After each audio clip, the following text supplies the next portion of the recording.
Ayan guys, wala na tayong makeup. So, naghilamos na rin ako ng mukha ko. So, ayan, kung nakikita nyo, shining, shimmering, or para siyang look like oily, pero hindi siya oily guys. Ganyan talaga siya. Makintab talaga. Kumikintab yung mukha ko. Iwan ko kung anong pangyayari. Pero yan siguro yung effect ng botox ko. So, katarating lang natin galing trabaho, guys. So, i-update ko sa inyo ngayon.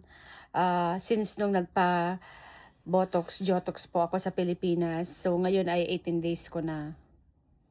So, ngayon ay 18 days na akong nagpa-jotox at botox.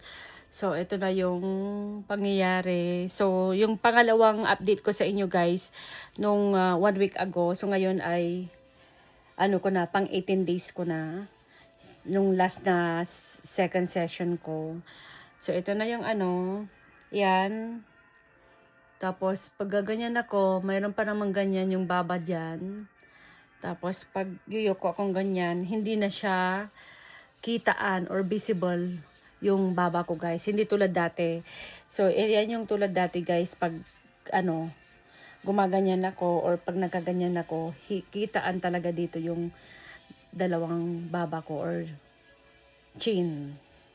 Ngayon ay pag naganyan ako guys, baba na yung nakikita nyo guys. Hindi nyo na makikita yung loy-loy dito o second baba ko.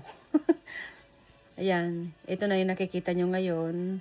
So, hopefully, sana ano, makikita ko na talaga yung final result talaga. So, ngayon ay initial pa lang to guys. So, 18 days ko na.